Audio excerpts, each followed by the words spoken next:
Բարի օր, ես ինչպես միշտ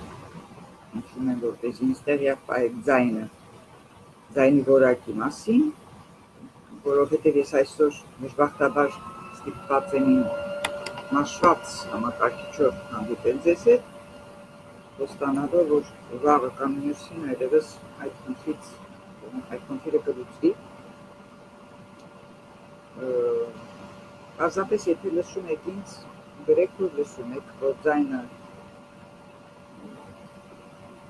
կարող է խշշոց լինել, կարող է խանգարող աղմուկ լինել, բայց եթե ձայնս հիմնականին լսելի է, պարզապես տեղյակ պահեք, թե ինչպես եք լսում ձայնս։ Ես հիմա կփորձեմ նաև ձեզ դա գրավոր խնդրել, որպեսզի մարդիկ, ովքեր չեն լսում, հասկանան, թե ինչ եմ ուզում։ Ուրեմն Անի Գրիգորյան, բարև Անի, ես սկզբում ովքեր մտնում են, նրանց տեսնում եմ, հետո ներողություն եմ խնդրում, որովհետև մտնողներին չեմ տեսնում, պես եք լսում ուրեմենս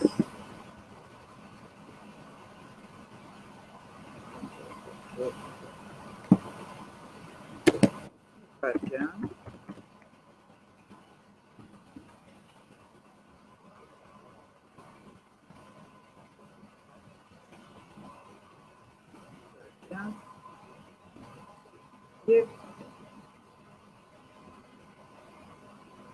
և շուտով կսկսեմ, հենց որ բոլորիցը մեկը գրեց, Հայաստանից, հիմնականում Հայաստանում են վաղ լսում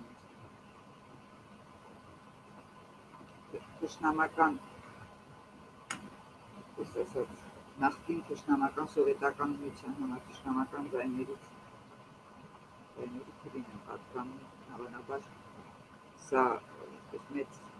հաճախոսություններ և աղավեդություններ։ Ես խնդրում եմ պարզապես ինձ ասեք ինչպես է լսվում ձայնս, որպեսզի ես հաղորդումը սկսեմ, մնացածը կարևոր չէ։ Հայաստանում ապրողները եթե լսում են ինձ։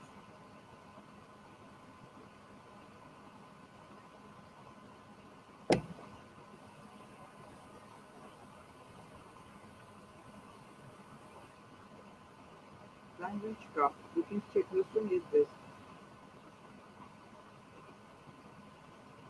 Միացյալ Նահանգներն ու Կանադան կամ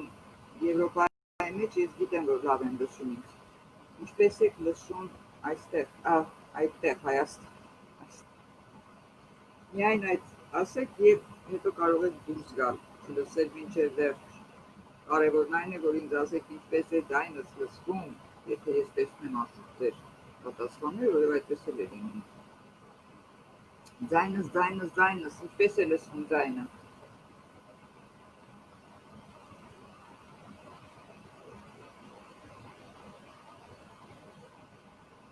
Ձայն չեք հանում։ Լավ, ես գուցե սկսեմ հաղորդումը, եթե ընթացքում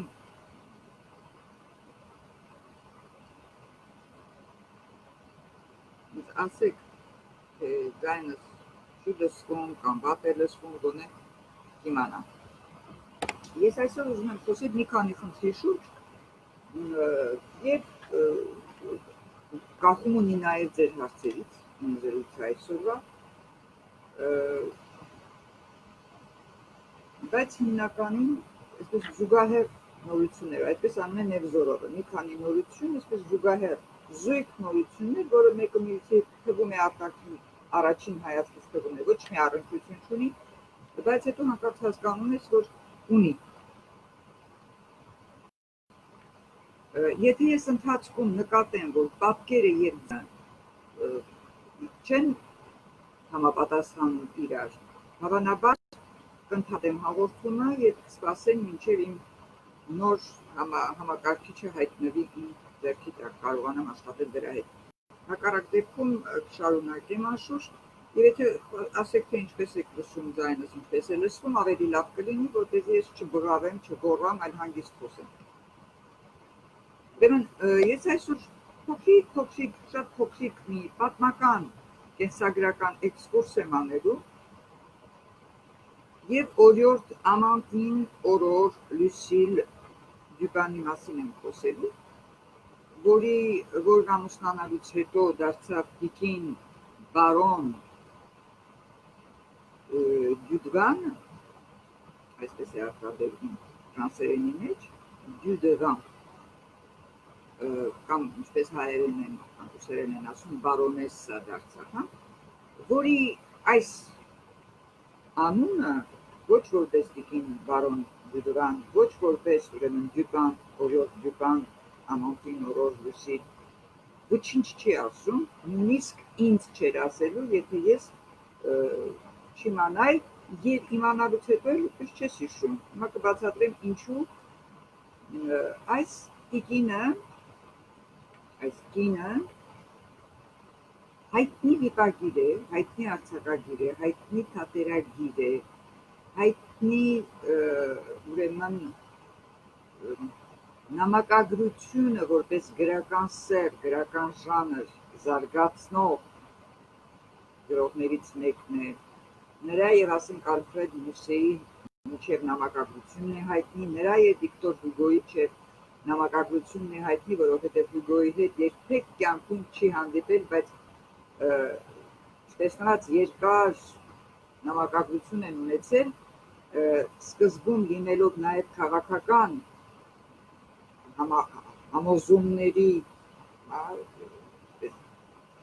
բաժանելով իրար հետ նույն քաղաքական համոզումներ ունենալով 1870-ականներին նաև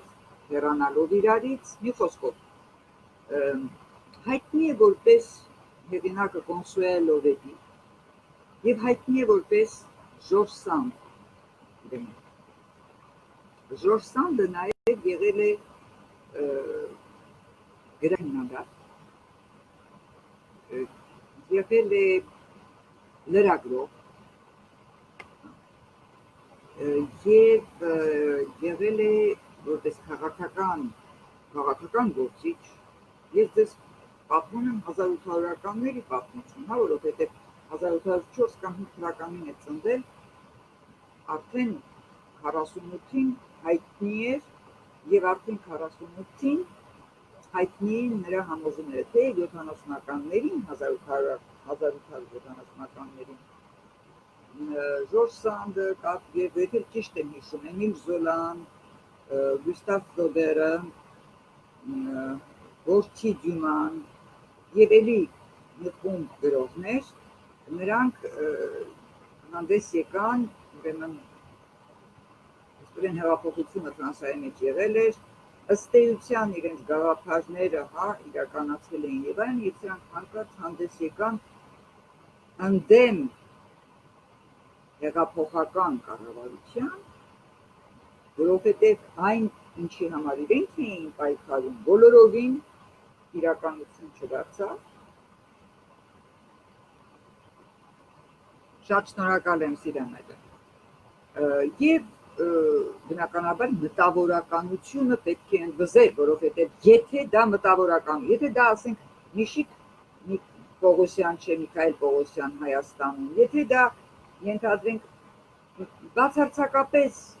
մեջտեղ դուրս չեկող, մենք նրանց երբեք չենք տեսնում, ոչ հայ գրողներ, ոչ հայ դերասաններ, ոչ հայ նկարիչներ, ոչ մի, այսպես ասած, իբրև թե կարծում ենք, որ մտավորականը արվեստով զբաղվող մարդն է, մինչդեռ դա մտային աշխատանքի մեկ ոլորտն է արվեստը, մտային աշխատանք է ուսուցչությունը, գիտությունը, չէ, բայց ենթադրենք լավ, մենք երբ ասում ենք մտավորական, իսկույն տեսնում ենք գրողին, իսկույն տեսնում ենք դերասանի, իսկույն տեսնում ենք երգիչի, մի խոսքով արվեստագետի, բայց այդ արվեստագետներին հիմնականին մենք որտեղ ենք տեսնում բոլոր, անկախ այն բանից, թե ով է իշխանություն, նրանցից ոմանք կցվել էին հին նոր նախկին ներկա իշխանություններին, իսկ ավելի սրամիտները, ես միշտ դա ասում եմ, սալտո մորտալե անելով, օդի մեջ զգեստափոխվում են, դիմակափոխվում են, հեղափոխվում են ու հայտնվում են հանկարծ նախկին իրենց կոչումները, նախկին նախագահներից ստացած նույնիսկ հետ չտալով, գոնե խորհրդանշորեն, այսպես սիմվոլիկ չհայտարարելով, որ իրենք հրաժարվում են այդ կոչումներից եւ չգիտեմ ինչերից, դառնում են հանկարծ հաջորդ իշխանության ոչ թե պալատական ծաղրածու, որովհետև պալատական ծաղրածուն ճշմարտությունն ասողն, այլ պարզապես այն բուֆոնները, բուֆոն նշանակում է ֆրանսերեն գիժ, խենթ, բայց բուֆոնադան որպես թատրոնի կերպ, այսինքն ծաղրածու, այսինքն լարախաղաց, այսինքն փողոցից փողոց թափառող, թափառական սկամառողներ կային Ռուսաստանում, այդպես այսպիսի որակ են ստանում, թե գրողները, թե դերասանները, թե արվեստագետներն ընդհանրապես, ես չեմ խոսում ընդհանրապես մյուսների մասին, որովհետև նրանք ընդհանրապես անհասկանալի է, թե ինչով են զբաղված։ Հիմա Ժորժ Սանդը, ինչպես նաև մյուս բոլոր արվեստագետները, ես խոսում եմ 1800-ականների մասին, 19-րդ դար, գրողներ, նկարիչներ, հիմնական երաժիշտներ, սրանք իհարկե ազնվական ընտանիքներից էին դուրս ելել, որովհետև միայն այդ դասակարգն էր, որպես այդպիսի ի վիճակի կրթության հնարավորություն ունեցող դասակարգ։ Իրենց երեխաներին կրթել կարող էին միայն ազնվականները իրենց մասնավոր ուսուցիչներով, հատուկ բարի ուսուցիչով, հատուկ լեզուների, փիլիսոփայության, այո նաև ուրեմն կրոնաբանություն, այո նաև թվաբանություն, այո նաև արվեստների պատմություն եւ արվեստ եւ գրեթե բոլորը նկարել գիտեին, դրանք բոլորը ուրեմն սովորում էին, կրթվում էին իրենց տներում վարպետներ որպես ուսուցիչ ունենալով վարպետներ։ Եվ Ժորժ Սանդը լինելով առաջադեմ հայացքների դեպքին, լինելով ազնվական ծագումով եւ նաեւ ամուսնությամբ, նա ինչպես մի մտածող մարդ, բնականաբար եւ այդ ժամանակի բոլոր այն գրողներն ու արվեստագետները, ովքեր դուրս եկան ինքնակալության դեմ, սրանք մտածող մարդիկ էին, սրանք հասկանում էին, որ փտած կառավարման փտած ձևը չի կարող երկար դիմանալ եւ աշխատում էին հասարակությունը կամ երկիրը փրկել ավելի խոշոր ցնցումներից, ուրեմն առաջարկելով միապետական, կիսամիապետական, կիսավարչապետական համակարգ, այնպես ինչպես Անգլիան։ Ողջույն սիրելի Իրինա եւ ողջույն բոլորին։ Ուրեմն Ժորժ Սանդը հայտնի էր որպես առաջադեմ տիկին, իսկապես այսօրվա ընկալումներով կարող ենք նրան նույնիսկ անվանել ֆեմինիստ, թեև իր բոլոր աշխատությունների մեջ, հոդվածների եւ այլն, նա առավել եւս այստեղ սովորող ուսանողներն ու աշակերտները գիտեն, որ Ժորժ Սանդը եղել է այսպես ասած մեր օրերին կարելի է նրան համարել իրավապաշտպան, որովհետև նա միայն կնոջ կանանց իրավունքը չէր պաշտպանում կամ կանանց իրավունքը, որովհետև կանայք ըստ էության ոչ միայն ընտրելու իրավունք չունեին, այլ ընդհանրապես ոչ մի իրավունք չունեին։ Ժորժ Սանդը միակ կին գրողներ, թե կին գրողներ կային, որոնք չէին հրատարակվում, նրանցից ոմանք խորամանկորեն իրենք էլ որպես մականուն, ծածկանուն վերցրեցին տղամարդու անուն, հիմա չեմ հիշում, կարելի է տեսնել, շատ հայտնի չեն։ Ժորժ Սանդը ավելի իհարկե հայտնի է իր սիրային արկածներով, որ ունեցել է Շոպենի հետ, որ ունեցել է Ալֆրեդ դը Մյուսեի հետ, դրանք իսկապես սիրային մեծ պատմություններ են, որ իհարկե պրիմիտիվ, մարդկության պրիմիտիվ հատվածը կարող է նրան անվանել, ասենք, ինչպես ասես, բայց ինձ համար եւ դրանից շատերի համար սա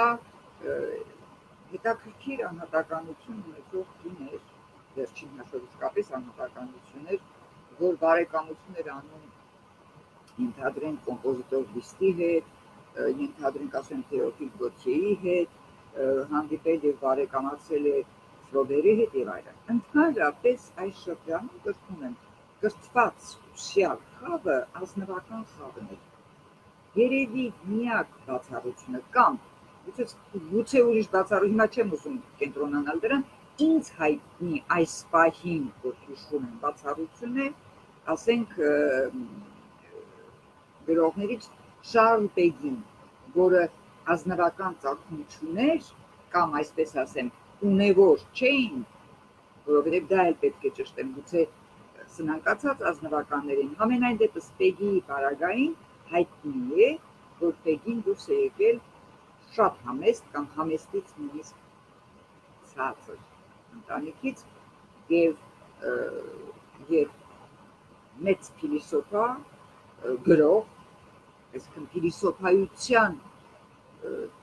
փիլիսոփայական եզրահանգումներ անող գրող, հայտնի գրող եւ բացառիկ գրող դարձավ ուսում ստանալով։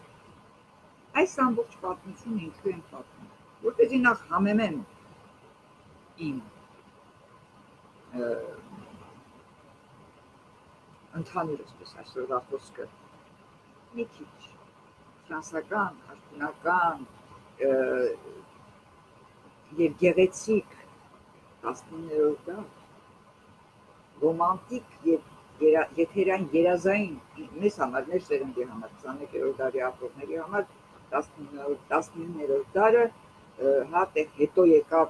հասավ տեխնիկական հեղափոխություն, հետո դրանից հետո պետք է կառուցել էթերյան աշտարակը, որը պետք է չընդունվեր, պետք է ենթադրենք Մոպասանն ու Զոլան դեմ լինեին, մի խոսքով հետաքրքիր մթնոլորտ, երանելի մթնոլորտ, որովհետև կաթսան երում էր, որովհետև հասարակությունը վերջին հաշվով բանվորն ու գյուղացին չէ միայն, հասարակական արժեքներն, հասարակական միտքը զարգացնում են հասարակության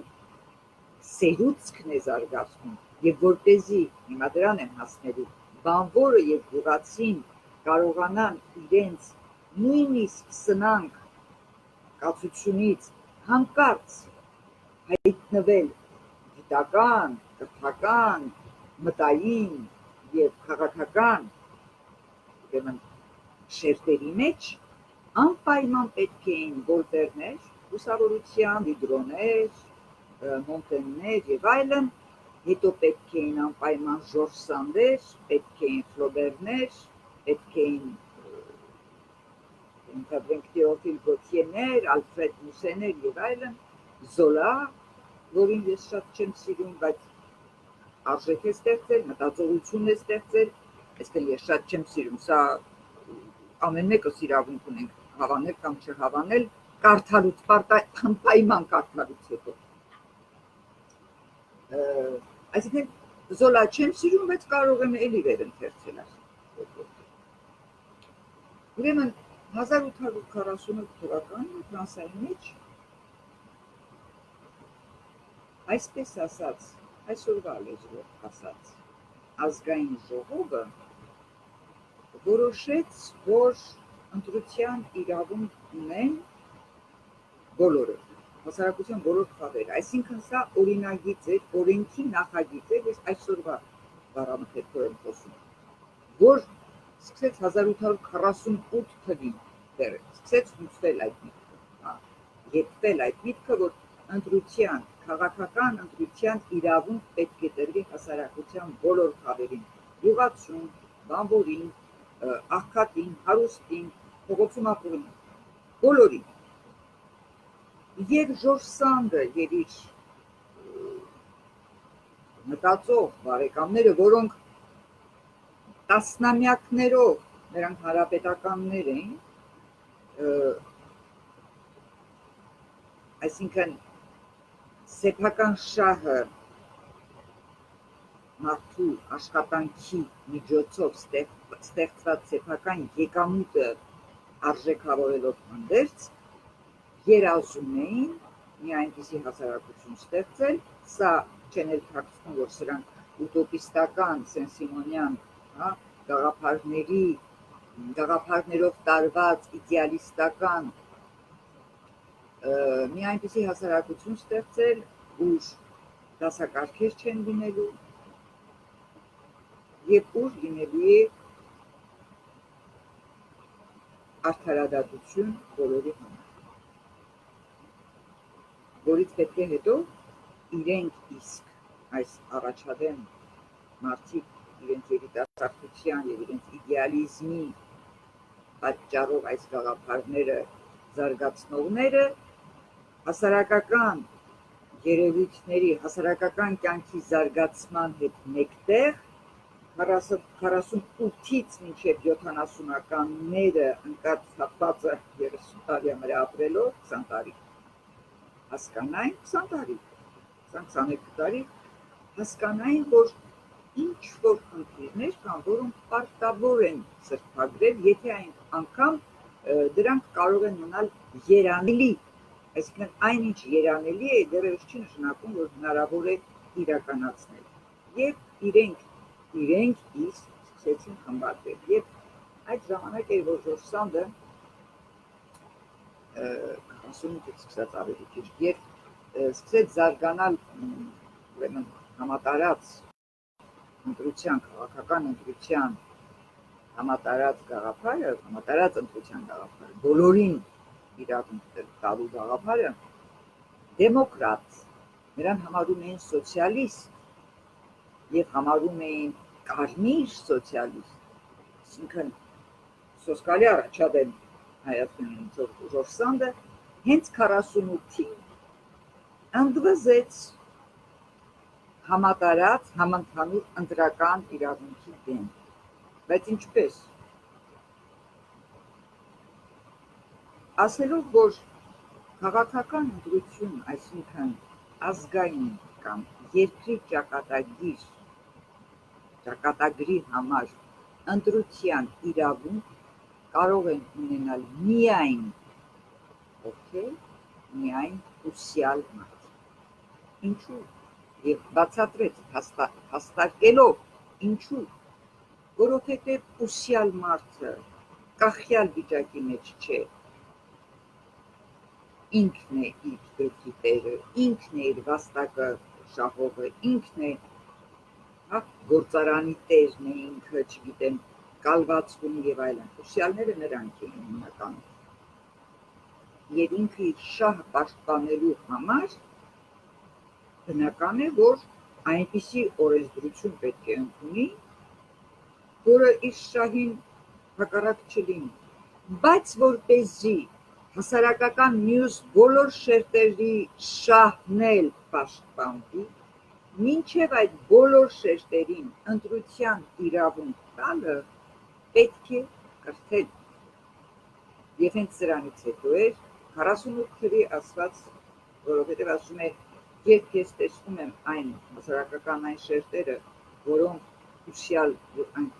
չեն եւ անկիրք են, ես սարսափում եմ նրանց ընտրությունից։ Ինչ պետք է լինի դրա արդյունքում, ում պետք է ընտրեն։ Արդյոք գիտակցում են իրենց շահը, արդյոք այդ գիտակցությունը երկարատև շահը նկատի ունենալով պետք է այդ ընտրությունը լինի, թե պետք է այսօր այս կալվածատերը իրենց խափի, խարդախորեն,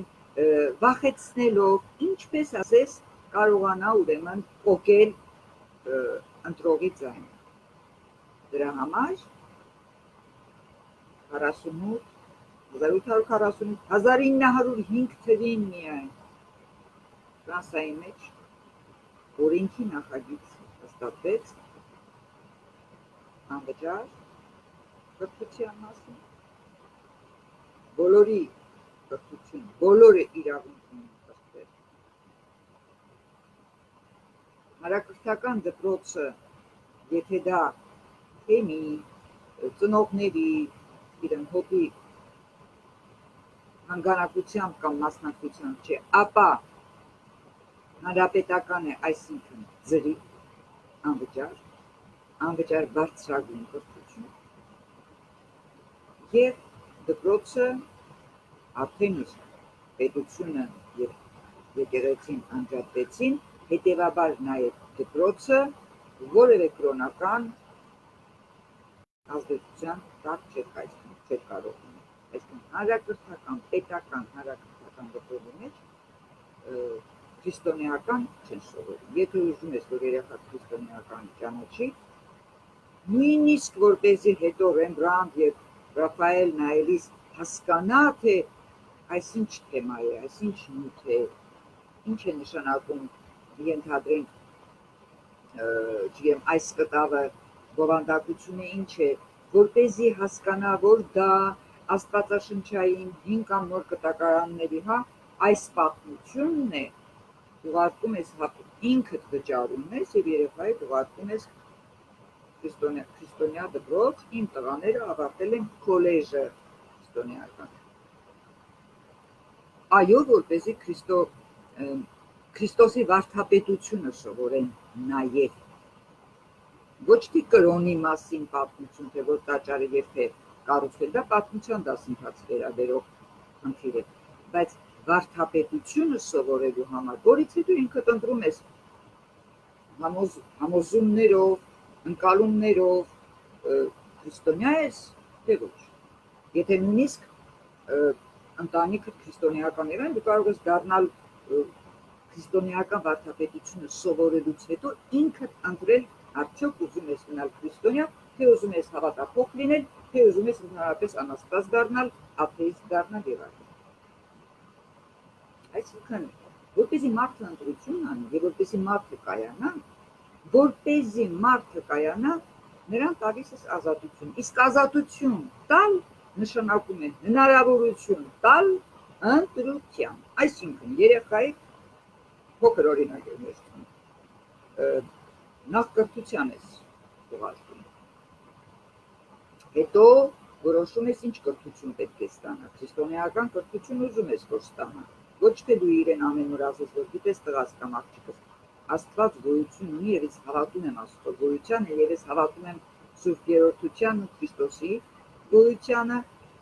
եւ այլն։ Փոխանակ ինքդ քո ընկալումները նրան մատուցելու,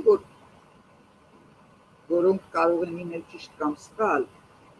փաստարկված կամ ոչ փաստարկված, եւ համոզիչ եւ ոչ համոզիչ,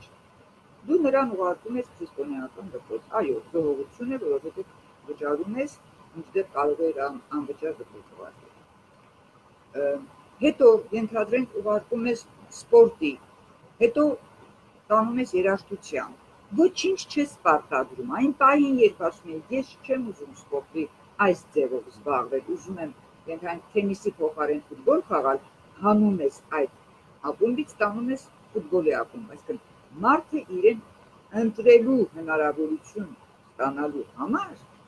եւ այդ ընտրության ազատությունն ունենալու համար մարդը պետք է լինի ուսյալ, կրթված։ Մենք կարծեմ, թե այս խնդրի շուրջ վիճաբանություն չունի։ Ուսյալ եւ կրթված։ Ուսյալ եւ կրթված, սակայն չի նշանակում լինել ամենագիր։ Ես համաձայն եմ, ես ինքս խոսել եմ, չէ, այն մասին, որ հենց սկսում են մեկի մասին, այսպես լավ դրական կարծիքներ տարածել, ասելով քայլող հանրագիտարան, ամենագետ եւ այլն, սա մարդուն նվաստացնում է, որովհետեւ անհնարին է։ Եվ մարդու իմաստությունը կամ ճիշտ եզրակացությունն ու վերլուծությունը կապ չունեն քայլող հանրագիտարանը ինքը, թե իր մասնագիտության մեջ ունակ, հուշին եւ այլն։ Եթե դու որոշում ես ինչ որ մի նյութ քեզ անհանգստացնում է, ինչ որ թեմա քեզ անհանգստացնում է, ինչ որ խնդիր քեզ անհանգստացնում է, ինչ ես անում նախ եւ առաջ սկսում ես կրկտել, աղբյուրներ բրբտել ու փնտրել հնարավոր ու հանդիպում ես հիմարությունների, հետո հանդիպում ես շատ խելացի մտքերի, որոնք ինքդ դեռ չես հասկանում, որովհետև դրա համար պատրաստվել է պետք է ընտրում ես ուսուցիչներ, ոչ անպայման դրանց վճարելով, ոչ, գրականություն, գեղարվեստական գրականությամբ, որովհետև շատ հաճախ պատահում է նաև այսպես, որ խոշոր մաթեմատիկոսներ, որ կարող են հանկարծ ասել հիմնականում հայաստանյան և ռուսական իրականության տարօրինակ զուգադիպությամբ, որ կարող են ասել, որ ես գեղարվեստական գրականություն կարդալու ժամանակ չունեմ, որովհետև մասնագիտական գրականություն եմ կարդում։ Մասնագիտական գրականություն դու կարդում ես քո աշխատանքային ժամերին, որը կարող է լինել ոչ թե 8 ժամ, այլ 16, հարցը դա չէ, որովհետև մասնագետը ոչ որ ես ասեմ, որ ես քանի որ դերասանուհի եմ, ես բացի թատերգություններից ուրիշ ոչինչ չեմ կարդում, ոչ թերթ եմ կարդում, ոչ չգիտեմ վեպ եմ կարդում, ոչ պոեզիա եմ կարդում, ոչինչ չեմ կարդում, ոչ գիտական հարամատչելի գրականություն եմ, ոչինչ չեմ կարդում, ես միայն թատերգություն եմ, որովհետև ես դերասանուհի եմ, սա նորմալ չէ։ Այդպես էլ մաթեմատիկոսը, այդպես էլ քաղաքական գործիչը չի կարող այնպես լինել, որ մարդը ժամանակ բոլորովին չունենա գեղարվեստական գրականություն կարդալու առնվազն համաշխարհային դասականների։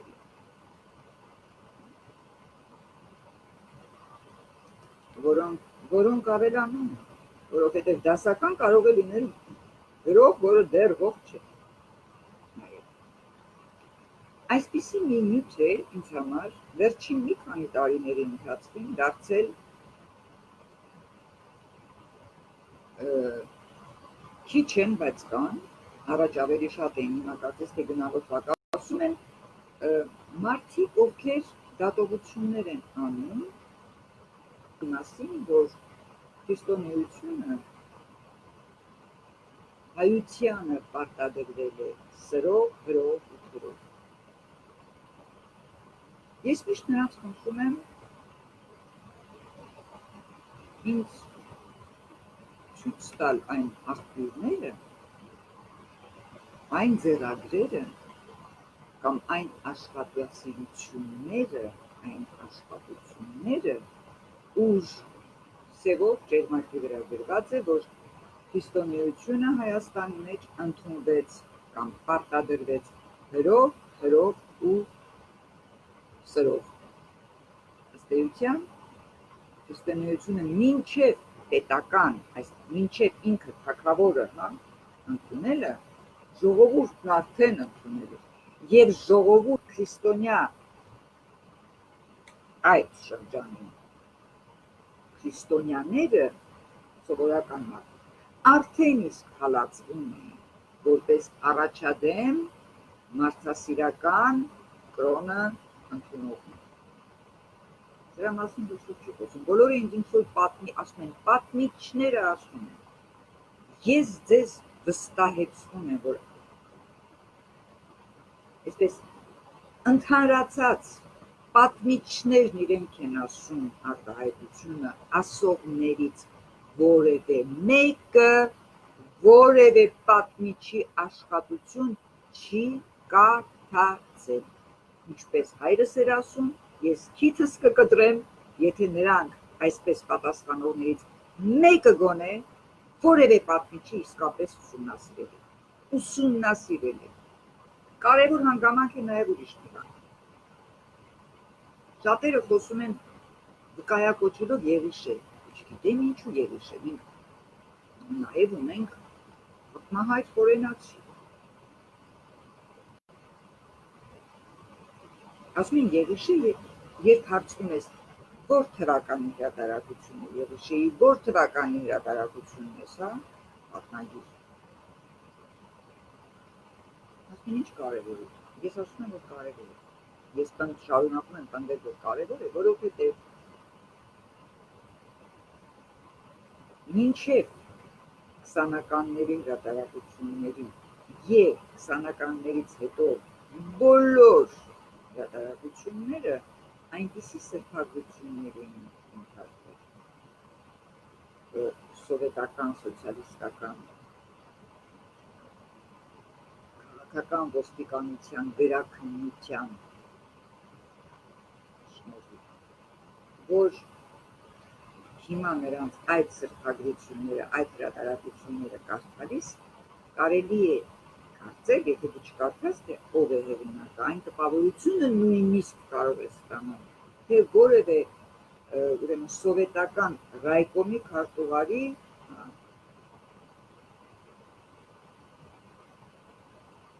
ինտեր չգիտեմ կամ ես ելույթ ես կարդում, այսպես էլ կարելի է ընկալել, բնականաբար։ Ես չեմ խորանալու, մանրանալու, որովհետև ես այս մասին շատ եմ ուզում խոսել հոգևորականության հետ, հայ հոգևորականների հետ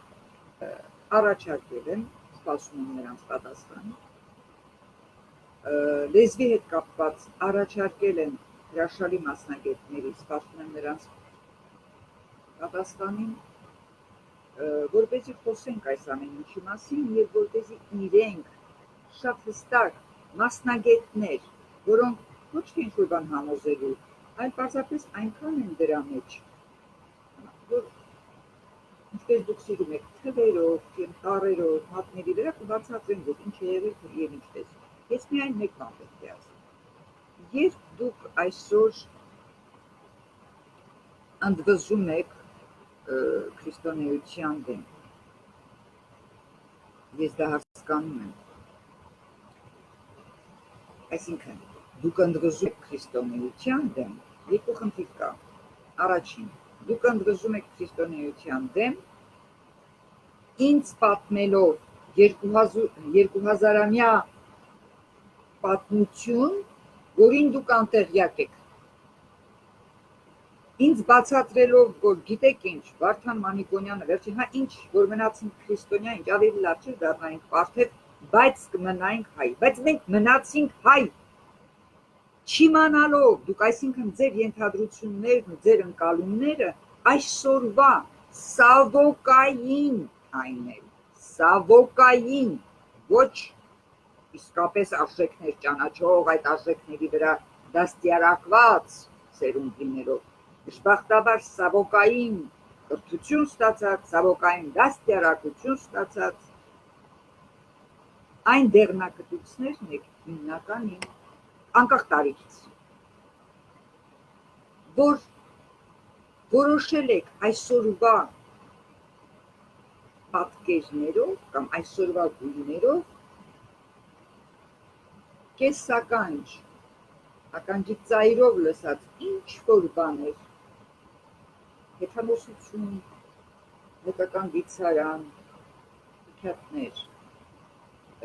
և այսօրվա ընկալումներով քննարկել 2000-ամյա պատմություն, չիմանալով, որ 2000 տարի սրանից առաջ պետությունը նույն ընկալումը չէ, պետության կառավարման ձև որպես պետությունը բոլորովին այսօրվա հասկացողության հետ կապ չուներ, կար տերություն և տերությունը ուներ հպատակներ և հպատակները իրենք ունեին իրենց ազգային պատկանելությունը։ Երբ այդ տերության, այդ հպատակների ինքնության դեմ որևէ սպառնալիք էր ծնվում, շատ ճապաղ եմ ասելու, պատմելու իմ ընկալումը այս պահին, իսկույն այդ տերությունն իր հպատակներով, որպեսզի չձուլվեր, չուծանար, ինչ էր անում, քրիստոնեություն էր ընդունում։ Այսպիսով բոլորովին անջատվելով կռապաշտության, զրապաշտության հետ, հա, նրանցից անջատվելով։ Անցնում են տարիներ ու հանկարծ Բյուզանդիան է դառնում քրիստոնյա։ Էլի ձուլվելու խնդիր կա, էլի ինքնությունը կորցնելու խնդիր կա և հայ ժողովուրդը, որ անտարակույս շատ ավելի իմաստուն էր տիրոջ ծննդից 300-400 տարի առաջ, քան այսօր, որոշում է ստեղծել իր գիրը, որ իհարկե բացառիկ է, իր գիրը և հնչյունները։ Ոմանք այս տգետները, որոնք պնդում են, որ հայ ժողովուրդը կարծելով, որ հայի առավելությունն է իր ծերությունն է,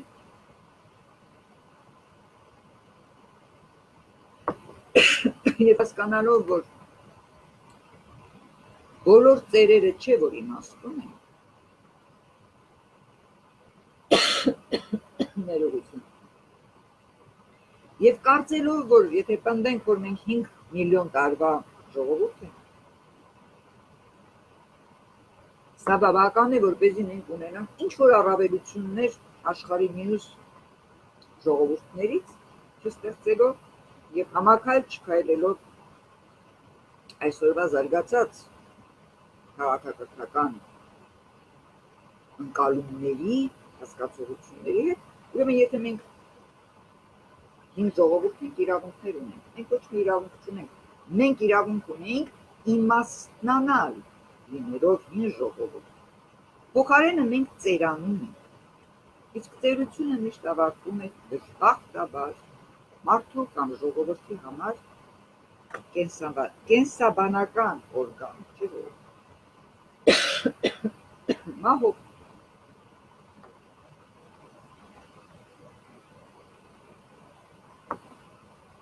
որպեսզի մենք որպես ժողովուրդ եւ որպես արժեք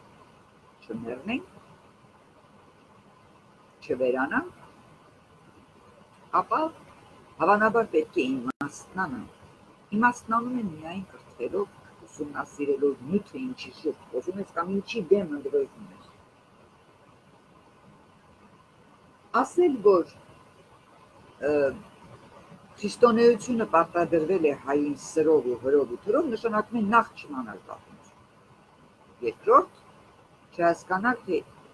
նույնիսկ եթե հրով, սրով ու թրով է պարտադրվել, ինչու է պարտադրվել, որպեսզի քեզ ինչից փրկի։ Այս պահին, կամ սրանք մի քանի տարի առաջ, տկարամիտների մի խոշոր զանգված ընդվզեց, չէ, համարեց տերորիստ, ահաբեկիր եւ ինչ սասնա ծռեր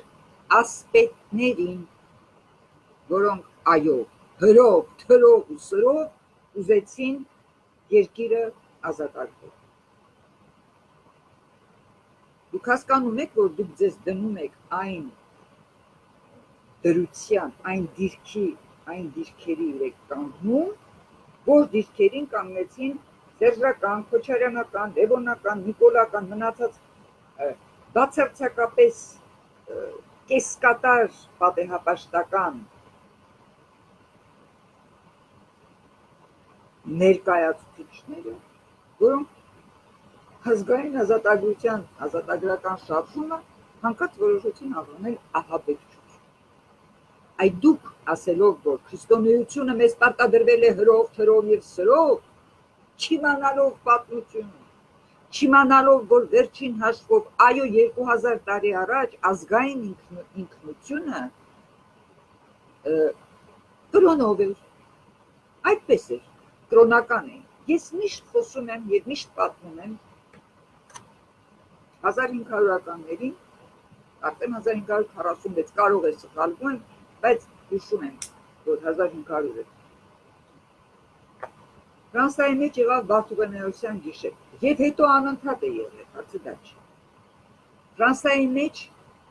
1300-ականից 1400 չեմ որ թվականը եղել է 100-ամյա պատերազմ, որ իրականում տևել է 116 տարի,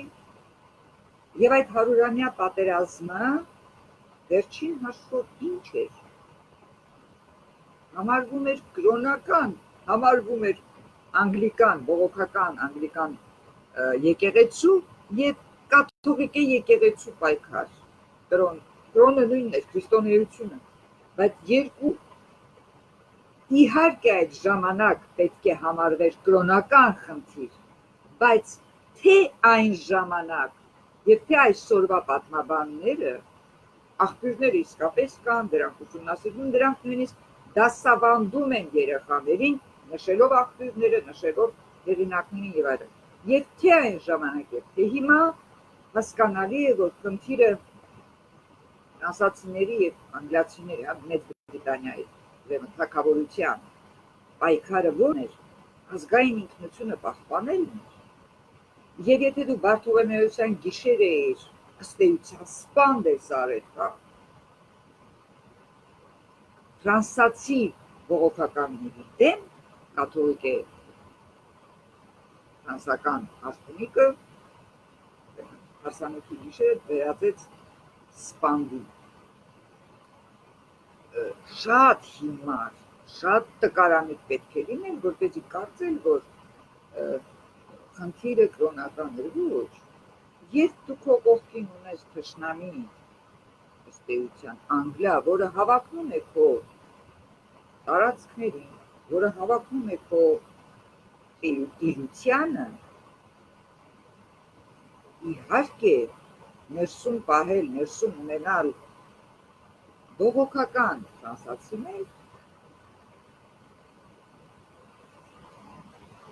նավարացիներ, հա, որտեղ թագավորությունը ինքը Ֆրանսիան ինքը մի քանի թագավորությունների էր բաժանված։ Սա որը ի դեպ նորմանդական կողմն էր, որը Լամանշին գից է, Լամանշի կողմ, այսինքն հավանականությունը, որ թե օտոնները եւ թե նորմանդացիները կարող էին հանգիստ անցնել Մեծ Բրիտանիայի տիրության տակ, այնքան մեծ էր, այն դեպքում, երբ նույն բողոքականներն էին, այսինքն տեսեք, տարածքը մոտ էր, մեկ Լամանշե բաժան եւ հավակնում էին, ոչինչ ավելի պետք չէ, որպեսզի դուք հոյ, բայց ֆրանսացիներ են սրանք, հերիք երորդը, հերիք և չորորդը և այլն, այո,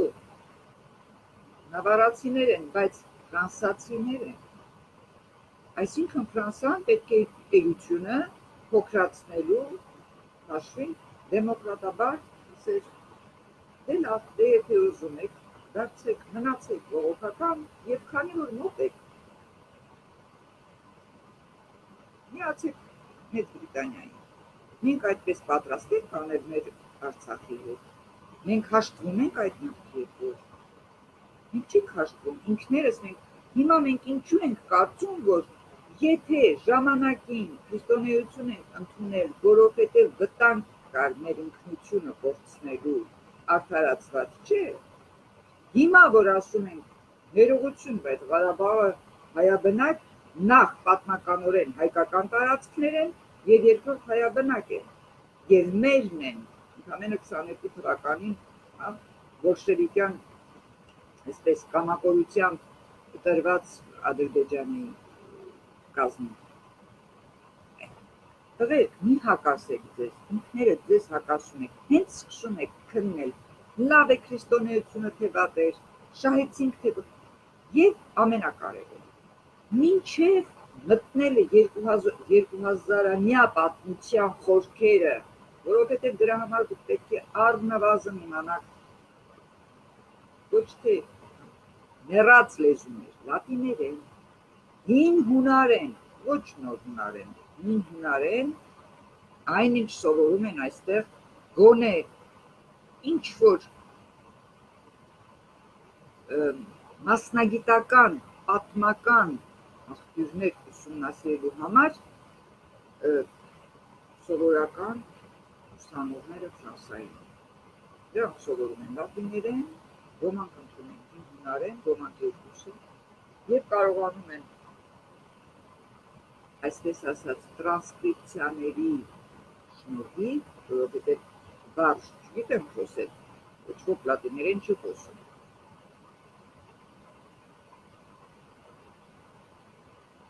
Մտնել, ընթերցել այդ արձանագրությունները, դասախոսներ ընտրել, որովհետև ուսանողն ինքն է դասախոսներին ընտրում, դա էլ է հետաքրքիր համակարգ, կամ պարտադիր առարկաներ, և կա, ասենք թե 5-6 դասախոս, ինքդ ընտրում ես ուզում լսել, պարտավոր չես գնաս լսել մեկին, որը նախ Դա էլ է նշանակում ուսուցում ես հետաքրքրվել և հենց պատմության քո դասախոսը, թեև դու պատմաբան չես, դու ընդամենը տնտեսագետ ես, բայց դու պատմության դասընթաց ունես և քո պատմության դասախոսը ուրեմն պատմաբան, այսինքն է պատմաբան այնից, եւ սկսում ես քննել, թե ինչ են որ շրջանի մասնագետներ են, պատմության որ հատվածի ուսումնասիրություններ են, գիտական ուրեմն կոչում ունեն, թե չունեն, որը բոլորովին Հայաստանի կամ Ռուսաստանի գիտական կոչումի հետ կապ չունի, այստեղ իսկապես մարդիկ թեզ են զարգացնում, գյուտ են անում պատմական, որպեսզի թեզ եւ կոչում ստանան, գիտական կոչում։ Այդ դեպքում ասենք թե ով է ձեր նախկին քաղաքապետը Երևան քաղաքի Տարոն Մարգարյանի նման նրանք չեն կարող ասենք թե ինչի դոկտորական թե ինչ-որ գիտական կոչում ուներ, չէ, բացառված է դա, որովհետև պետք է մարդը մասնագետ լինի եւ հատկապես բացառված է նաեւ որ գիտական թեզը գրի ոչ թե ինքը այդ թեզը պաշտպանողը, այլ որ մեկը որը մասնագետ է, որը աշխատանք ունի, ստիպված է իր հացը վաստակել, սրա նրա համար դիպլոմային աշխատանք գրելով կամ գիտական ուսումնասիրություն անել, դա անհնարին է։ Հիմա ես հասկանում եմ, որ այսօր, որ վաղուց է սկսել, այսօր չի սկսել, բայց մենք այսօր բացահայտ այլևս տեսնում ենք, որ Հայաստանյան Առաքելական եկեղեցին բոլորովին հեռացել է ժողովրդից եւ չտեսնված կցվել է իշխանության։ Կարևոր չի ինչ է այդ իշխանության անունը տվյալ պահին։ Բոլոր այն հեքիաթները, որ այ Նիկոլ ջանները հայ առաքելական եկեղեցու դեմ են, այ Նիկոլ ջանները ավելի կողմնակից են, չգիտեմ, աղանդների, այ Նիկոլ ջանները աղանդների դեմ են, վայ, սրանք բոլորը հեքիաթ լոլոներ են, այսօր սա են գրում, վաղը նա են գրում, այսօր սա է խոսում, վաղը մյուսն է խոսում, ըստ էության մենք տեսնում ենք մեկ պատիվ, մենք տեսնում ենք, որ ինչպես ռուսական ՌՊՑ կոչված, մարկը, այնպես էլ Հայաստանի առաքելական եկեղեցին դարձել են կամ վերադարձել են քաղաքական ոստիկանության հիմնարկ, ուր կարելի է բացառիկ հոգևորականներին հանունենք, որոնք իրոք իրենց պես ասեմ, ծառայությունը պարտքը եւ իրենց կոչումին են ծառայում, եւ իրենց օտին են ծառայում, եւ իրենց ժողովրդին են ծառայում, եւ քաղաքին են ծառայում։ Եվ առանձնացնում ենք կղեր եւ հոգևորականություն ըստ էության նույն իմաստուն ունի, բայց հասկացողությունն ինքը կղեր ասելով այսօր ես ինքս այդ բառի մեջ դնում եմ բառի բացասական իմաստը, երևույթի բացասական իմաստն դնում, որպեսզի զանազանեն, ասում են կա կղերականություն եւ կա հոգևորականություն։ Ինձ համար անշուշտ հոգևորականությունը վերադասելի է։ Կղերականությունը կճոյաններն են, կղերականությունը Գարեգին Բ կաթողիկոսն է եւ գրեթե բոլոր պատրիարքությունները, պատրիարքարանները եւս, որովհետեւ Որսո պատրիարքարանը պնդում է, որ կամ մենք ինքներս արդարացնենք, ասում թե նրանք Թուրքիայում ճարահաճալ պետք է լինեն թուրքական այս պահի քաղաքական ռեժիմի հետ։ Ուրեմն Երուսաղեմի պատրիարքարանը նրանք պետք է ասեք, անընդհատ այսքան լավ, նրանք բոլորը թշնամական երկրների մեջ են։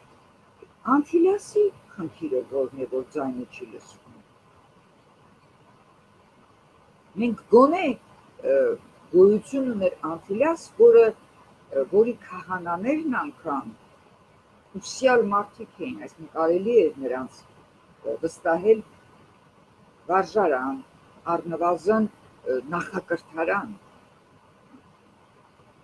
ինչ որ չէր կարելի շատ ու շատ էջմիածնականների, թեև Վազգեն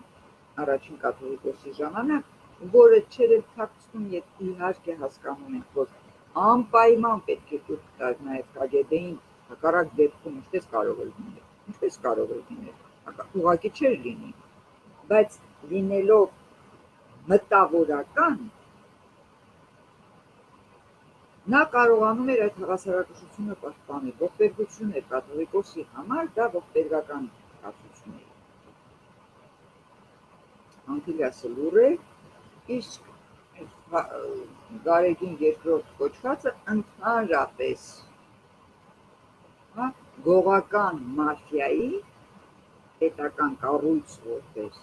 ներկայացուցիչներից մեկը, որին ես հրաշալի ճանաչում եմ դեռևս երևի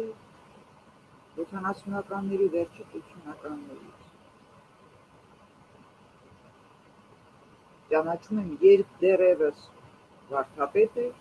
հետո դարձավ եպիսկոպոս, արքեպիսկոպոս,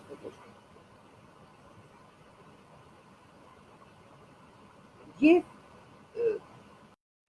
հասկանալի է, որ այս պատկերը այսօրվա եկեղեցի հավատչասենք, եկեղեցի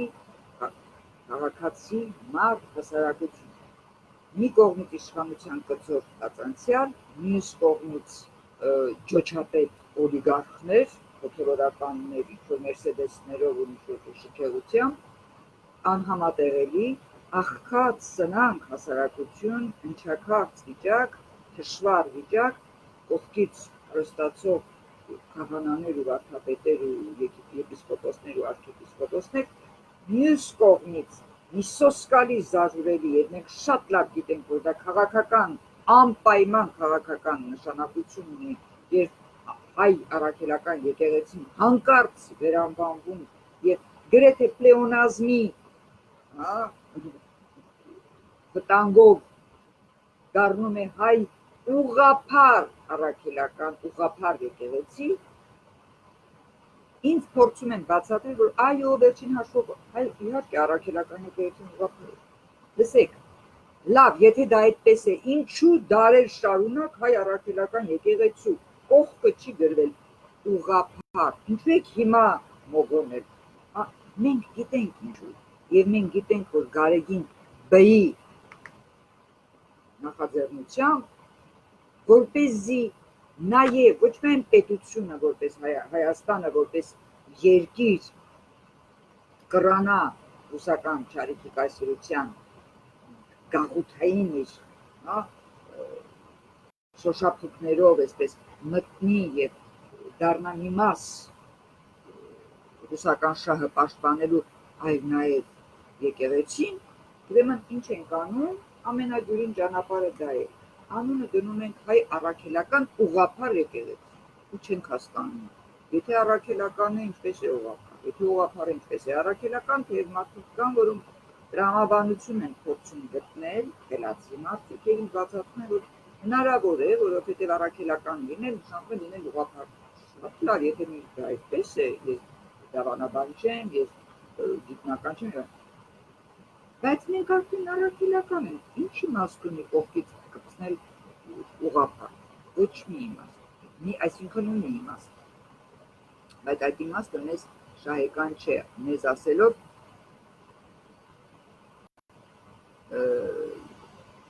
նկատի ունեմ հավատացյալ հային։ Ուրիշ մի հանգամանք ևս, այսօր շատ նկատելի է նաև, գիտեք, նախկին, արդեն իսկ երբ դու տեսնում ես, որ KGB-ի սպա Պուտինը,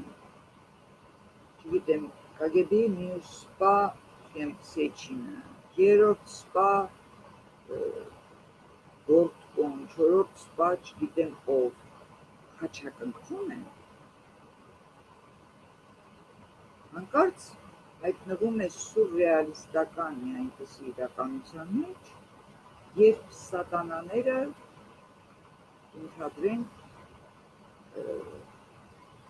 ատարակի ժամանակ սկսում են խաչակնքվել, այսինքն անհասկանալի վիճակ, անհասկանալի պատկերը։ Այս նույն պատկերը սակայն գոյություն ունի հասարակության տարբեր խավերումից, ինչու,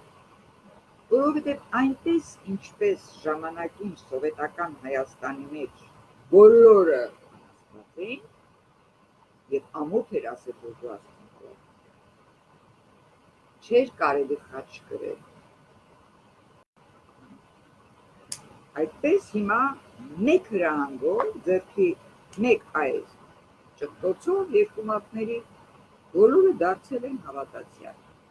սա եւ մոլերանտ այսինքն կամ մենք պետք է մոլերանտ անհավատ լինենք գորանք որ քրիստոնեությունը հրով սրով թրով մեզ պարտադրված կրոն է եւ մենք առաջադեմ հեթանոսներ ենք այսինքն բազմաստվածներ կամ կռապաշտներ ուրքերի ենք պաշտում որի դեպ ապացուցում ենք որովհետեւ գալիս է Լևոնը Լևոնին ենք պաշտում հետո սկսում ենք պաշտել Քոչարյանին հետո Սերժին հետո Նիկոլին իսկ եթե անդինություն ենք ուշադրություն չզայրանալ այդ սկսում ենք պաշտել Ժիրայր Սեյֆիլյանին ինչու ասում ենք միակ հերոսը նա է Շուշին մենակ է ազատագրել հետո ինքը Ժիրայրը սկսում է խառնել այսպես ասած ալիքները ես պատմելով որ իրեն մատակարարել են Սերժ Սարգսյանն ու Ռոբերտ Քոչարյանը ուրեմն յուղերում նստած այսինքն եւ այս ամբողջ թողուբոհի մեջ որևիցե մեկը չի հիշում Վազգեն Մանուկյանի անունը որ իրոք որի շնորհիվ ազատագրել են Արցախի շատ տարածքներ ոչ ոք չի հիշում ձեռնտու չէ հիմա ինչ նշանակություն ունի դու անձրևի կուրքին ես պաշտում թե արևի եթե դու պաշտում ես կուրքի եւ եթե դու ոչ հարցեր ես ինքդ ես տալիս ոչ կարդում ես ոչ լսում ես քեզանից ավելի իմացողների կամ պատասխանատվների ոչ հետաքրքրվում ես ու ոչ ուսումնասիրում ես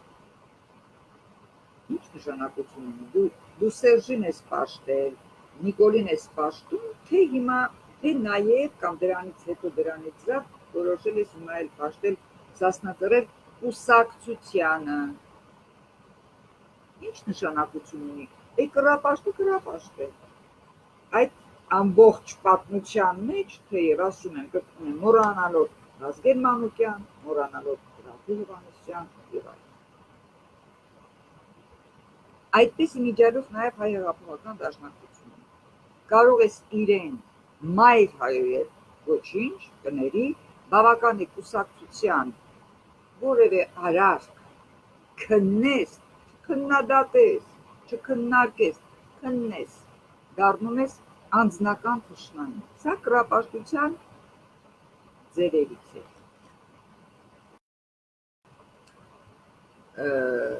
մի կարևոր բանի մասին էլ էինք խոսել հիմա կհիշեմ եթե ինչ-որ բան կասեք հարցերին եք կարող եմ սիրով կպատասխանեմ ձեռագետեք ձեր հարցերը մինչև ես հիշեմ թե այդ ինչի մասին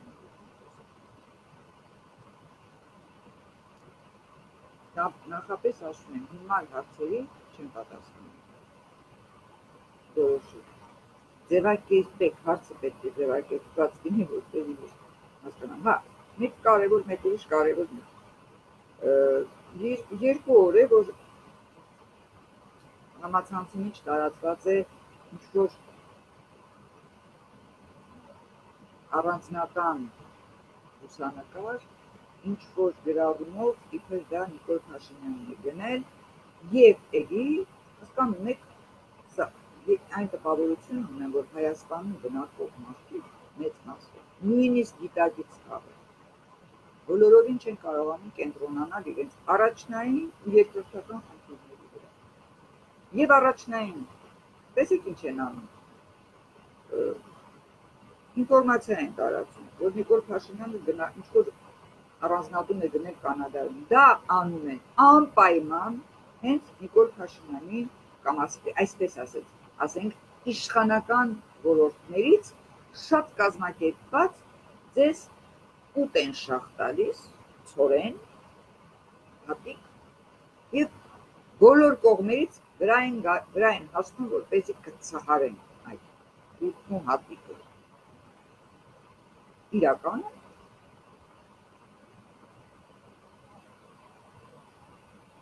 Հա, եւ սկսում է, ոչ, Նիկոլ Փաշինյանը տուն չի գնել, առանձնատուն չի գնել Կանադայում, լավ չի գնել։ Ոչ, գնել է, լավ գնել է։ Գիտեք, միթե Նիկոլ Փաշինյանի առանձնատուն ունենալ չունենալու խնդիրը ենթադրենք չի գնել, ենթադրենք սուրբ լուր է, վստահաբար հենց կրկնում եմ իշխանական գրասենյակներից դուրս միտումնավոր ձեզ որոճալու համար նետած լուր է։ Դա մեղմում է Նիկոլ Փաշինյանի Կրեմլի դրածո լինելու հանգամանքը, ոչ։ Հիմա չի գնել, վաղը կգնի, ինչու եք անհանգստանում։ Ինչու եք անհանգստանում։ Դուք որպես հասարակություն այդ որ դուք տեղյակ եք Լևոն Տեր-Պետրոսյանն այստեղ հենց Ֆրանսիայի մեջ կամ ընդհանրապես դրսում ինչեր ունի։ Չէ։ Չեք էլ ուզում հետաքրքրել, չեք էլ ուզում իմանալ, իսկ այդ հետաքննությունը ես չեմ անելու, դուք եք անելու, որովհետև ես իմ հաշիվները ուրիշ կերպ եմ լուծելու սրանցով։ Ես իմ անհայրենիք լինելու ողբերգությունը ինքս գիտեմ։ Եվ այն կորուստները, որ ինքս եմ ունեցել այս ապերախտների, այս ապիկարների, այս սրիկաների իշխանությունը զավթելով, ես գիտեմ, սա իմ շատ անձնական խնդիր է, որովհետև ես երկար ժամանակ սպասում էի, թե Նիկոլ Փաշինյան, ժամանակին չեմ Սերժ Սարգսյան, ժամանակին չեմ ուրիշ մի իշխանություն պաշտպանող այս հոծ բազմությունը արդարամիտ իբրև փեչակերտներուն երբ է խոսելու այն մասին, թե եկեք պարզենք, թե Կարեն Սիմոնյանի դեմ ինչ քրեական գործ էր հարուցված, եկեք բացենք այդ գործը, պահանջում են ներկայացնել այն մեղադրանքը, որ առավոտ թերթը գրել է, որ Կարեն Սիմոնյանի հարուցված է քրեական գործ։ Հասկանանք, թե հայ գրող Կարեն Սիմոնյանի դեմ ինչ քրեական գործ է հարուցված եւ քննենք այդ գործը։ Եթե ես սա լսեի, այս խնդիրը, որ կամ ինչու միայն Կարեն Սիմոնյանը իմ հայրն է, ես շահագրգռված եմ, օրը պիտի գա, ես դա պետք է անեմ, անպայման պետք է անեմ, պետք է պահանջեմ հրապարակային քննություն գործի։ Սա մեկ, որպեսզի վայրահաչոցները իհարկե ոչ ինձ համար են կարևոր, ոչ հորս հոգու համար են կարևոր, բայց բոլոր դեպքերում մարդկանց սրիկաների համար սա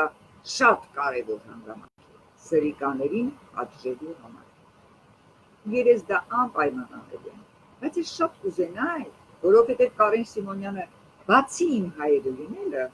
ձեր գրողն է, ձեզ է պատկանում, հայ հասարակություն, ինչպես Չարենցն է ձեզ պատկանում, ինչպես Իսահակյանն է ձեզ պատկանում, ինչպես Տերյանն է ձեզ պատկանում, ինչպես Վահագն Դավթյանն է ձերը, ինչպես Հրաչ Հովհաննիսյանն է ձերը, ներողություն, ինչ ասել, Հրաչ Հովհաննիսյանը ինձ չի, չգիտեմ ձերն է թե չէ, Համոս Սահյանն է ասել, ներեցեք, որովհետև Հրաչ Հովհաննիսյանը իմն էլ չի, երևի ձերն էլ չի։ Ինչ եմ ուզում ասել, որ եթե դուք որոշեիք, հիմա դուք ունեք մահապատժի ենթարկված մարդիկ,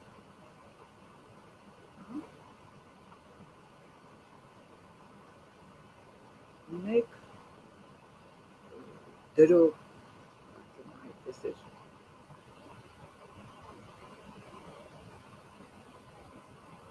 գործով մահվան դատապարտված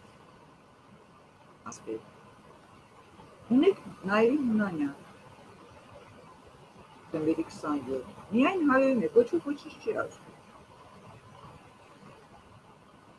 Այդ խնդիրն, այդ մարդկանց պաշտպանությունն է պետք է ձեզ անհանգստացնի, ինչ եք պաշտպանում Նիկոլ Փաշինյանին ինքն իրենից։ Այդքան տկարմունք ունեք, թե կարծում եք, որ եթե անգամ ապացուցվի, հայ, հիմա այդ առանձնատունը ուղարկել են, տարածել են, որպեսզի դուք էլ պարզեք, որ դա իսկույն չէ, եւ ինչ, եւ ապացուցեք, եւ դրանով ինչ հաստատեք, ինչ ապացուցեք, որ արժանի է լինել Հայաստանը պետք է մնա գաղութ եւ գաղութատերն էլ պետք է նշանակի իր տեղակալին Հայաստանում, սա է ապացուցում։ Իմաստը որն է։ Ունի, չունի, նշանակություն չունի։ Փոխանակ դուք հիմա ելնեք ու այ հիմա անցել է 7 տարի, ժամանակն է։ Ոտքի կանգնեք ու պահանջեք Ռաֆի Հովհաննիսյանի ռեաբիլիտացիան, որովհետև այնպես ինչպես Ռաֆի Հովհաննիսյանին ամեն ինչ արեցիք, որպեսզի նրան վարկաբեկեն, բոլոր կողմերից, ողջոտեն, որովհետև բոլորին ձեռնտու չէր, ինչու ձեռնտու չէր, որովհետև դրածո չէր։ Ինչու դրածո չէր, որովհետև ամեն ինչ կոդավորված է։ Ինձ բոլորովին հարկավոր չէ, որպեսզի մեկը ինձ ասի, ես ապագաղութացման կողմնակից եմ, բայց ես չեմ խանգարելու, հետո ասում եմ մյուս նախադասությունը, որ ես չեմ խանգարել, ես խանգարելու եմ Նիկոլ Փաշինյանի հրացմանը, այս փոքրիկ անկությունները, որ չես հասկանում ում դեմ է արվում, իշխանության դեմ է արվում, Կրեմլի դեմ է արվում, թե իմ դեմ է արվում, իմ դեմ է արվում, եւ քանի որ իմ դեմ է արվում, որևէ մեկը, որը չի խանգարելու Նիկոլ Փաշինյանի հրացմանը, դրանից հետո քանի անգամ կգոռա ապագաղութացում, հիմա այլևս բարեբախտաբար լսել են, փոխել են, հասկացել են, որ 1000 անգամ շատ խելացի կես ժամ հետո հասկանում է բացատրելուց եւ մի քանի 100 անգամ բացատրելուց հետո հասկացան, որ ապագաղութացում մենք չենք կարող ասել, մենք ուզում ենք ապագաղութացում, մենք գաղութություն, մենք ուզում ենք ազատագրություն։ Այս բառը ոչ ոք չի արտաբերում, ամենայն դեպս հերոսները, այսպես հաստիքով հերոսներ, իսկ ես ամեն ինչի պարտադրվածը համարում եմ, գիտեք ինչ, մարդիկ կան, որոնք սրտնեղում են, որ քրիստոնեությունը պարտադրվել է, չիմանալով իրականությունը, եղելությունը պատմական իսկապես այդ անցուդարձը դրա դեմ են ընդգծում, իսկ ինձ համար կարևոր չէ, թե 2000 կամ 2500 տարի առաջ ինչ է եղել, կարևոր է, որ այսօր ինձ որևէ մեկը չպարտադրի որևէ հերոսի, որևէ միակ ընդդիմության։ Այն 2008-ին միակ ընդդիմությունը Լևոն Տեր-Պետրոսյանն էր, որը ծնեց, ինչպես Աբրահամ Իսահակին, Նիկոլ Փաշինյան։ Դուք սրա մասին, այս հարցերը քննարկեք, սրանով հետաքրքիր եք։ Ինչու եք գնում ձեր չիմացած 20 տարվա պատմություն չգիտեք, չեք ուզում ավելի ճիշտ հիշել։ Եվ բացարձակապես անզեն, անզրահ, առանց տարաճանաչ լինելու, հասնում եք 2000 տարի առաջվա պատմության եւ ինձ ասում եք պատմիչներ, որ պատմիչը, որ թվական հրատարակության, որ գլուխը, որ էջը, որ տողը, որովհետև ես մի անգամ եմ ասել կամ մի քանի անգամ եմ ասել նույնիսկ, որ նույնիսկ Լենինի հատորները ամեն անգամ վերահրատարակվելիս նրանք ովքեր մարքսիզմ, լենինիզմ են սովորել հարկադրաբար ինստիտուտներում, եթե հիշում եք, կային մեծ փակագծեր, խոշոր փակագծեր, որոնք հայտնվում էին Լենինի որևէ հոդվածի մեջ, հայտնվում էր խոշոր փակագիծ, այսպես քառակուսի, եւ դրա մեջ սովորական փակագիծ, հետո այդ բազմակետեր, հետո ինչ-որ ուրիշ մի փակագիծ ավելի ինտեգրալային, հա, ինչ-որ նշանով էլի բազմակետեր, հետո այդ բոլոր փակագծերը փակվում էին։ Ինչ էր դա նշանակում, ոչ մեկը երևի չէիք հասկանում, ոչ էլ ձեզ հետաքրքիր էր։ Դա նշանակում էր բնագրից հանված հատվածներ, իսկ այդ հատվածները կարող էին լինել էջեր, տասնյակ էջեր, այսինքն բուն, նույնիսկ Լենին էին սրբագրում, որովհետև զարգացած սոցիալիզմի ժամանակ, նույնիսկ Մարդակեր Լենինի որոշ մտքեր կարող էին մարդկանց ուղեղները միտք այնպես գրգռել, որ նրանք նորից դուրս գային հեղափոխության, իսկ դա բոլորովին նախատեսված չէր զարգացած սոցիալիզմի ժամանակ։ Ուրեմն ես ձեզ նորից եմ խնդրում, ինչեր զայրանալը, ինչեր ինձ առանց պատմիչի անունը տալու, առանց ասելու որ թվականի հրատարակություն եւ առանց նշելու որ ուսումնասիրեք, որովհետեւ կրկնում եմ, մի Երուշեմ մի քանի անգամ է հրատարակվել,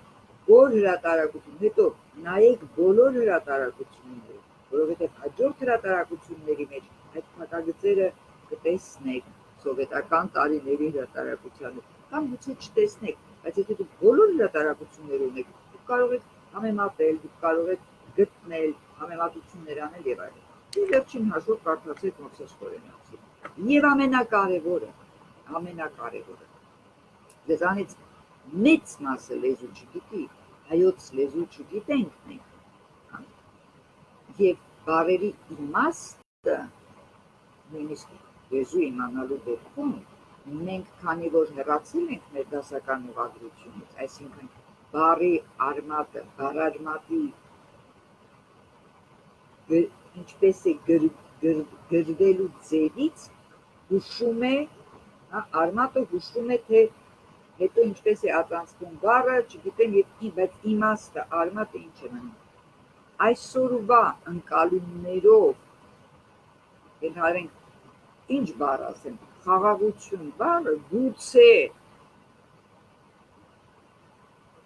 5-րդ դարի պատմիչը այլ ընկալում է ունեցել, ինչ է նշանակել իր համար խաղաղություն։ Եվ ենթադրենք, հիմար բառ եմ ասում։ Կամ խաղաղությունն ու խաղալը, որ խաղ արմատն է, որն է արմատը,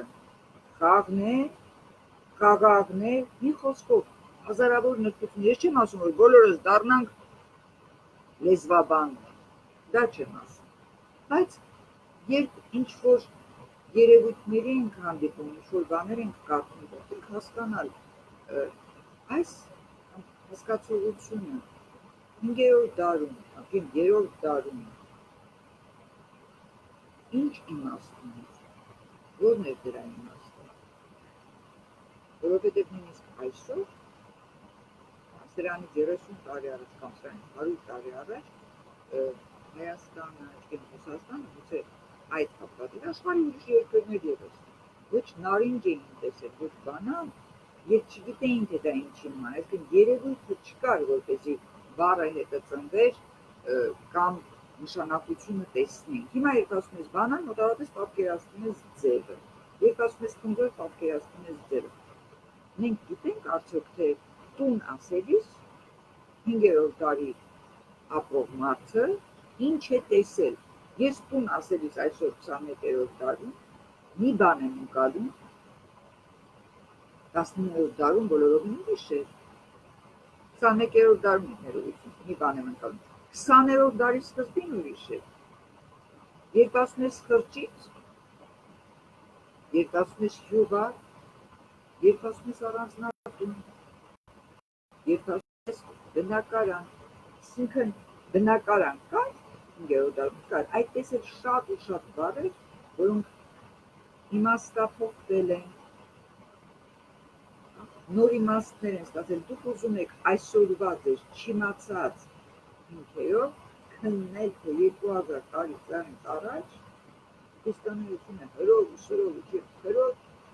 պարտադրվել է, դուք նույնիսկ տարրական, պատմական տարրական դեպքերին եք անտեղել, որովհետև մինչև պետություն, որպես թագավոր կրոնը քրիստոնեությունը ընդունել, արդեն ժողովուրդը որովհետև սա էլ է հետաքրքիր, լինելով սավով, մենք նաև չգիտենք, որ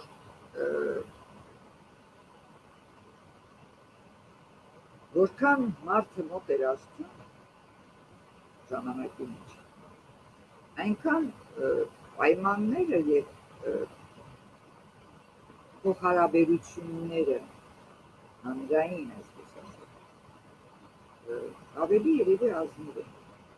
անհնարին էր, այո, մի կողմից քրիստոնյաներին հալածում էին, նահատակներ էին դառնում նրանք, մյուս կողմից ոչ թե նախ և առաջ թագավորներ ընդունում քրիստոնեությունը, հետո պարտադրում իր ժողովրդին, այլ հակառակը։ Այսինքն ոչ թե կոնկուրսի կենտրոնիկ հատուղարն է որոշումը կայացնում, հետո պարտադրում, այն ինչ-որ հիմա կատարում է Ռուսաստանում։ Պուտինը որոշել է, որ պետք է Հավիտյանս Հավիտյանից մնա իշխանություն, ինքը արդեն որոշել է իրեն ենթարկվող սահմանադրական դատարանը արդեն որոշել է, բայց նա ձևականորեն ասում է ժողովուրդ, ուրեմն համաճարակի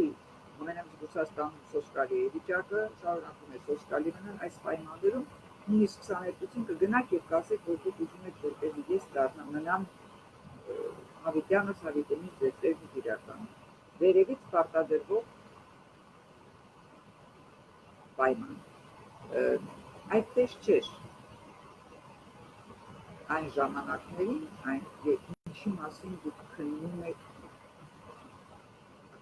ձեր սավոկային դաստիարակություն մյուս կողմից էլ համաձայն եմ որ այսօրվա հայ առաքելական եկեղեցու վերնախավը այնպես է իրեն վարկաբեկել եւ վերնախավը երբ ինքը իրեն ապականում է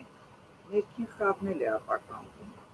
օրինակ Ալֆուրդի քահանան հայ առաքելական եկեղեցու քահանան երբ դեմքին նայում է զգացողությունը տպավորությունը մարդու ինչի կապ չունի հոգևորականության հավատի հետ եկեղեցու հետ ոչ տեսնում ես ջեպքի այդպիսի արտահայտություն մարդը չունի ոչ մտավորականի ոչ հոգևորականի այդ խորությունը, այդ պետությունը, կողմնությունը, իմաստությունը, գիտելիքը Դեչ միասին թողարկած ջեպքի գյադա սա քահանա է հասկանալի է թե ես չեմ գնում Ալֆուրդի հայ առաքելական եկեղեցում մեկ մոմադոնը կիրակի օրերին, եթե դրա ցանկություն ունեմ, այլ ենթադրում գնում եմ ֆրանսական կաթոլիկ եկեղեցի, ինքս մկրտված լինելով որպես առաքելական քրիստոնյա։ Այնպես որ կամ տանս մեջ աղոթել։ Այնպես որ մի կողմից հասկանում եմ այն հիասթափությունը, բայց եկեք քննենք խնդիրը, քննենք իր բնի մեջ, իր չարիքը բանջանենք, չտարածենք, չկարծենք, որ չարիքը գալիս է 2000 տարի առաջվան։ Չարիքը մենք ենք ստեղծել կամ համակերպվել ենք չարիքի հետ մենք ինքներս։ Քննեք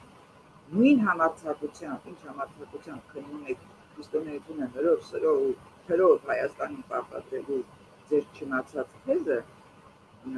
այդ նույն ջանասիրությամբ, նույն քաջասրտությամբ, նույն վճռականությամբ քննեք այսօրվա հայ առաքելական եկեղեցու կեցվածքը Հայաստանի ազատագրության, իշխանության հետ հարաբերությունների, ջոչապետական գողական մաֆիայի հետ դա քննեք։ Սա իսկապես գրեթե նահատակվելու խնդիր է։ Մի դարձեք, մի ձևացեք պատմաբան, ինչպես բոլորը հիմա դարձել են վիրուսոլոգ եւ համաճարակաբան, նույն ձև բոլորը ուսուցիչ են, բոլորը բժիշկ են։ Հիմա ամեն ինչի հետ մեկտեղ նաեւ համաճարակաբան։ Այսօր ասում եմ ձեր հարցերին եթե ունեք, կարծես թե հարցեր չկան։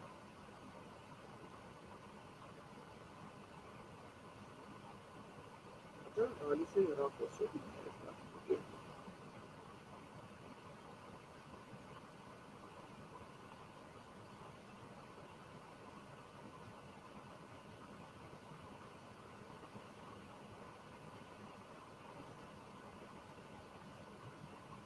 Հարցեր չկան, շատ լավ, ուրեմն ես այսօր այսքանով կավարտեմ, որպեսզի նախվեզ չհոգնեցնեմ, չհոգնեմ, բացառված չէ, որ վաղը նույնպես կարող եմ հանդիպել, բացառված չէ, որ վերջապես հարցնումից արտասվերանք կարող եմ խոսել, ինչ-որ մեծ բան ուղղակի ոչ եմ կարող բացել հեռախոսով վնաս չունի, եթե կարևոր բան է, ճշտեմ կբանեմ։ Շատ լավ հրավերտ եմ տալիս ձեզ եւ բոլորին բարի օր, բարի գիշեր, բարի լույս, չգիտեմ, ով որտեղ է մաղթելով եւ մինչեւ մոտակա եւ առաջիկա հանդիպում։ Այսքան այս։ Շնորհակալ եմ եւ բարի մնաք։